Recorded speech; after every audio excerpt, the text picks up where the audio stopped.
Halo guys, balik lagi di channelnya Radius Kalbar bersama saya Binar Derizi. Di video kali ini kita akan membahas seputar model soal SKB CAT pemeriksa keimigrasian. Nah, sebelum lanjut ke videonya, ada baiknya teman-teman klik tombol subscribe dan jangan lupa untuk di like ya. Nah, pada kesempatan kali ini saya akan menawarkan sebuah buku yang sekiranya dapat membantu teman-teman dalam SKB CAT pemeriksa keimigrasian.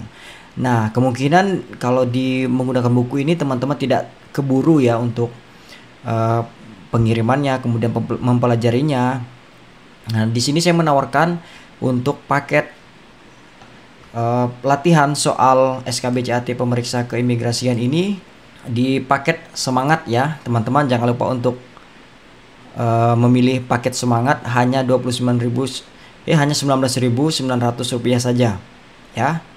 Jadi 19.900 rupiah teman-teman sudah mendapatkan PDF dari soal yang kita bahas serta konten eksklusif yang lebih banyak dari soal yang ada di video ini. Jadi keuntungannya teman-teman mendapatkan PDF, bisa teman-teman ulangi untuk mempelajarinya lebih mudah dan teman-teman bisa lebih cepat untuk mempelajarinya ya. Nah, pada fokus SKB CAT pemeriksa keimigrasian kali ini kita akan mengenai fokus di Undang-Undang Keimigrasian ya. Oke, langsung saja kita cek kisi-kisi SKB pemeriksa keimigrasian pemula. Nah, di sini terdapat pengetahuan umum, kemudian peraturan keimigrasian, 3 intelijen keimigrasian, izin tinggal keimigrasian, kerjasama keimigrasian, lalu lintas keimigrasian, kemudian pengawasan dan penindakan, kemudian yang ke-8 ada sistem dan TI keimigrasian. Nah, kalau pengetahuan umum ini kita membahas mengenai Undang-Undang ASN ya.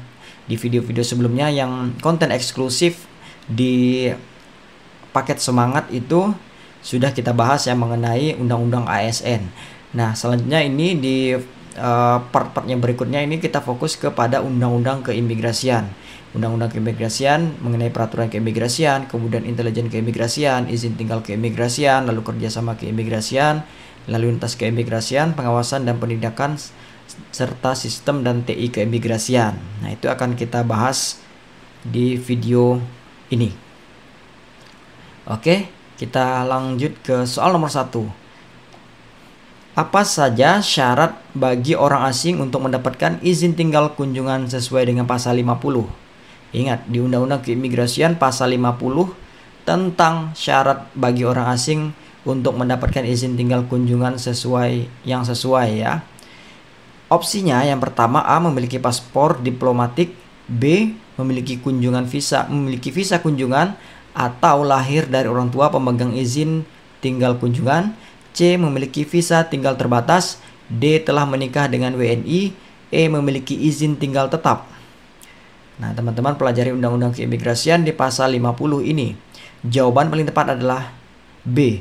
Sesuai pasal 50 ayat 1, izin tinggal kunjungan diberikan kepada yang pertama, orang asing yang masuk wilayah Indonesia dengan visa kunjungan atau anak yang baru lahir di wilayah Indonesia pada saat lahir, ayah dan atau ibunya pemegang izin tinggal kunjungan. Jadi jawaban paling tepat adalah B ya. Memiliki visa kunjungan atau lahir dari orang tua pemegang izin tinggal kunjungan.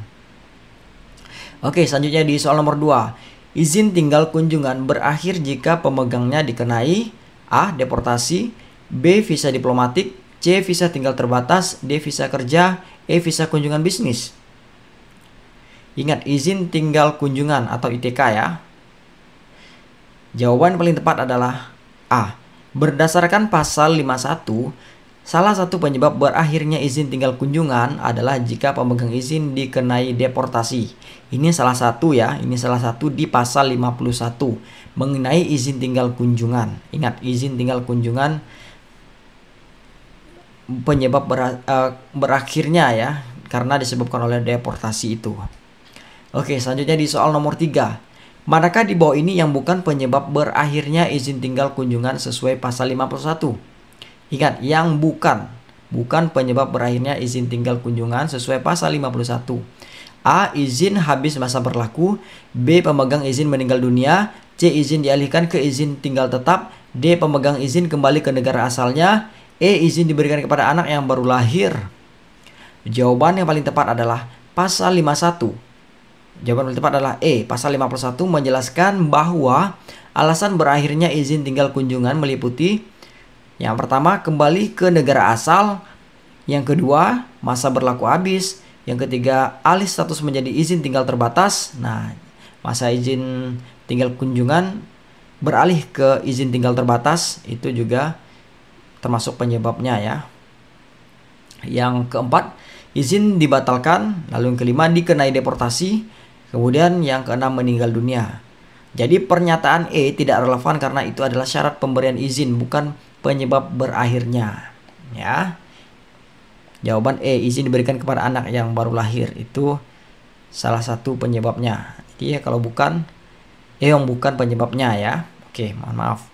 Selanjutnya di soal nomor 4. Izin tinggal terbatas dapat diberikan kepada orang asing dalam kondisi berikut kecuali A. Masuk dengan visa tinggal terbatas, B. Anak dari WNI hasil perkawinan campur, C. Dikenai sanksi deportasi, D. Awak kapal atau tenaga ahli asing di wilayah yurisdiksi Indonesia, E. Orang asing yang menikah secara sah dengan WNI. Jawaban yang paling tepat adalah C. Berdasarkan pasal 52 menyebutkan bahwa izin tinggal terbatas diberikan kepada beberapa kategori, termasuk mereka yang masuk dengan visa tinggal terbatas, anak dari perkawinan campuran, awak kapal atau tenaga ahli asing, atau orang asing yang menikah sah dengan WNI. Jadi jawaban paling tepat adalah C, dikenai sanksi deportasi. Selanjutnya di soal nomor 5. Berikut adalah penyebab berakhirnya izin tinggal terbatas kecuali A. Kembali ke negara asalnya, B. Izin beralih status menjadi izin tinggal tetap, C. Anak lahir di Indonesia, D. Pemegang izin meninggal dunia, E. Izin habis masa berlaku. Jawaban paling tepat adalah C. Berdasarkan pasal 53 mengatur bahwa izin tinggal terbatas berakhir karena kembali ke negara asal, habis masa berlaku, beralih izin tinggal tetap, pembatalan izin atau kematian. Pernyataan C adalah syarat pemberian izin bukan alasan berakhirnya. Jadi jawaban paling tepat adalah C ya. Anak lahir di Indonesia. Selanjutnya di soal nomor 6. Siapakah yang berwenang memberikan, memperpanjang atau membatalkan izin tinggal kunjungan? A. Presiden, B. Menteri atau pejabat imigrasi yang ditunjuk, C. Kepala daerah, D. Pihak kedutaan besar, E. DPR. Jawaban paling tepat adalah B. Berdasarkan pasal 55 menyebutkan bahwa pemberian, perpanjangan, dan pembatalan izin tinggal kunjungan dilakukan oleh menteri atau pejabat imigrasi yang ditunjuk. Selanjutnya di soal nomor 7. Izin tinggal tetap atau ITAP, ya biasa kita singkat, tidak dapat diberikan kepada A. Anak dari orang asing pemegang izin tinggal tetap, B. Orang asing yang tidak memiliki paspor kebangsaan, C. Keluarga hasil perkawinan campuran, D. Orang asing yang tidak memiliki paspor kebangsaan, E. Ex warga negara Indonesia. Jawaban paling tepat adalah D. Pasal 54 ayat 2 menyebutkan bahwa izin tinggal tetap tidak diberikan kepada orang asing yang tidak memiliki paspor kebangsaan. D ya. Selanjutnya di soal nomor 8. Siapakah yang termasuk dalam kategori orang asing yang dapat diberikan izin tinggal tetap? A. Pengungsi tanpa dokumen, B. Ex warga negara Indonesia, C. Wisatawan asing, D. Pelajar internasional, E. Pendatang baru tanpa visa. Jawaban paling tepat adalah B. Berdasarkan pasal 54 ayat 1 menyebutkan bahwa ex warga negara Indonesia adalah salah satu kategori yang dapat diberikan izin tinggal tetap. Jadi jawaban B ya, ex warga negara Indonesia. Selanjutnya di soal nomor 9. Izin tinggal terbatas dapat beralih menjadi izin tinggal tetap jika A. Pemegang izin menjadi diplomat asing, B. Pemegang izin mendapatkan kewarganegaraan Indonesia, C. Masa berlaku izin tinggal terbatas telah habis, D. Pemegang izin memenuhi syarat peraturan perundang-undangan, E. Pemegang izin kembali ke negara asalnya. Jawaban yang paling tepat adalah D. Berdasarkan pasal 53 mengatur bahwa izin tinggal terbatas dapat berakhir atau beralih status menjadi izin tinggal tetap jika memenuhi syarat tertentu. Ya, ingat di pasal 53 izin tinggal terbatas ya.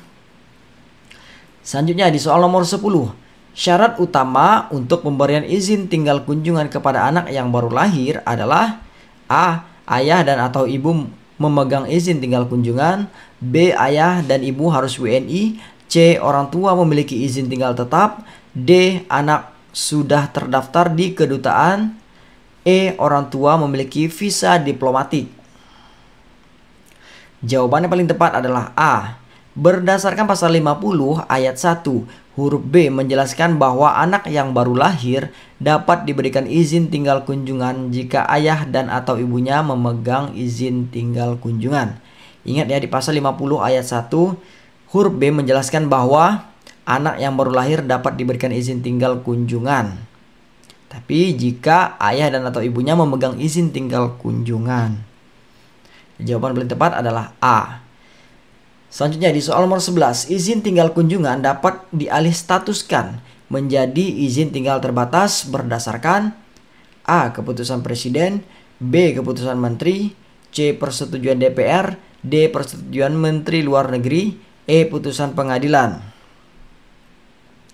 Jawaban yang paling tepat adalah B. Berdasarkan pasal 56 ayat 3, alih status izin tinggal kunjungan menjadi izin tinggal terbatas ditetapkan melalui keputusan menteri. Selanjutnya di soal nomor 12. Dalam proses alih status izin tinggal sebagaimana dimaksud pasal 57, keputusan harus mendapat persetujuan A. Menteri Dalam Negeri, B. Kepala Kantor Imigrasi, C. Menteri Luar Negeri, D. Presiden, E. Pengadilan Negeri.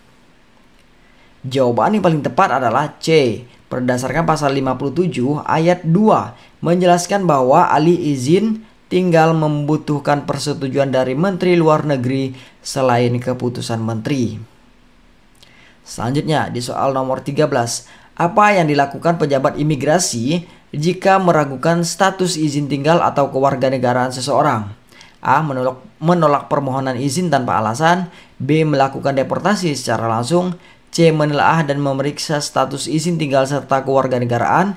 D. Membawa kasus ke pengadilan. E. Mengabaikan keraguan tersebut. Jawaban yang paling tepat adalah C. Berdasarkan pasal 58 menyebutkan bahwa pejabat imigrasi berwenang untuk menelaah dan memeriksa status izin tinggal dan kewarganegaraan seseorang jika terdapat keraguan. Selanjutnya di soal nomor 14.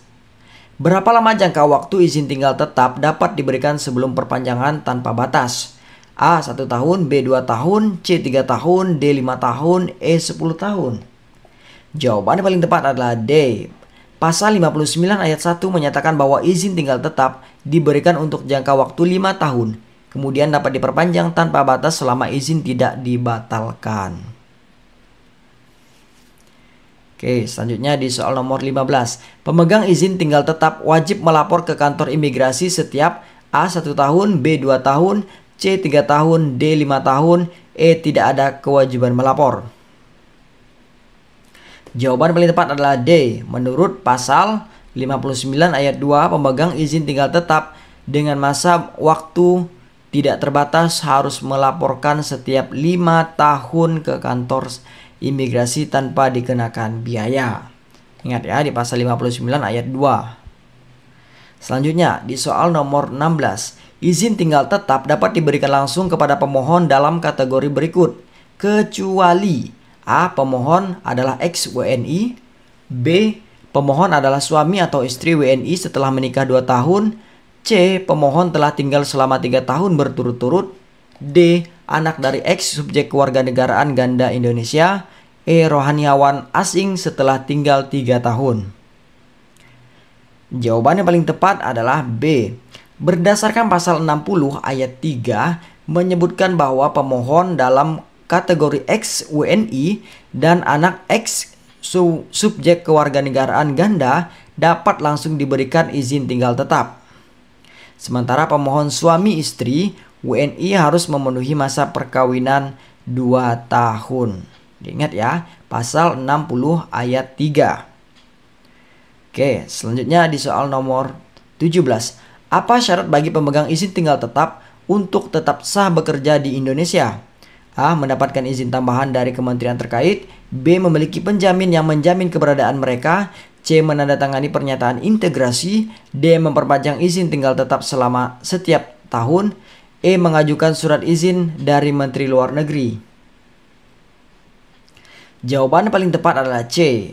Menurut pasal 61, pemegang izin tinggal tetap yang termasuk dalam kategori pasal 54 ayat 1 huruf B dan D dapat melakukan pekerjaan dan atau usaha setelah menandatangani pernyataan integrasi.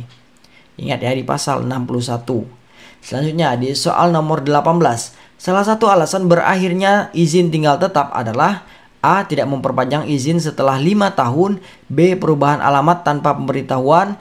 C. Pergantian status pekerjaan. D. Putus hubungan perkawinan meskipun telah menikah lebih dari 10 tahun. E. Kehilangan dokumen pendukung. Jawaban paling tepat adalah A.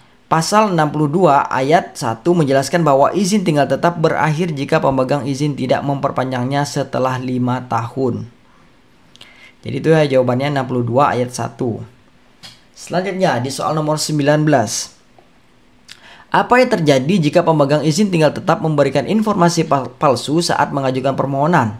A. Deportasi otomatis. B. Alih status menjadi izin tinggal terbatas. C. Pembatalan izin oleh menteri atau pejabat imigrasi. D. Tidak ada konsekuensi hukum. E. Permohonan tetap diproses. Jawaban yang paling tepat adalah C. Pasal 62 ayat 2 huruf E menyebutkan bahwa memberikan informasi palsu dalam pengajuan izin tinggal tetap menjadi salah satu alasan izin dapat dibatalkan oleh menteri atau pejabat imigrasi yang ditunjuk.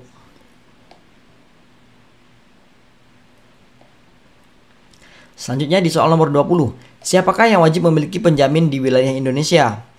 A. Semua orang asing yang memiliki izin tinggal tetap. B. Orang asing yang tidak menikah dengan WNI. C. Orang asing yang sedang mengajukan permohonan izin tinggal.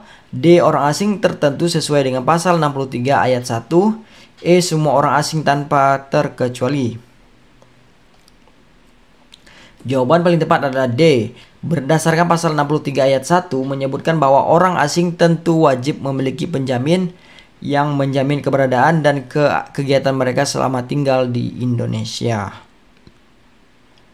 Oke, sekian, terima kasih penjelasan mengenai Undang-Undang Keimigrasian di konten kali ini.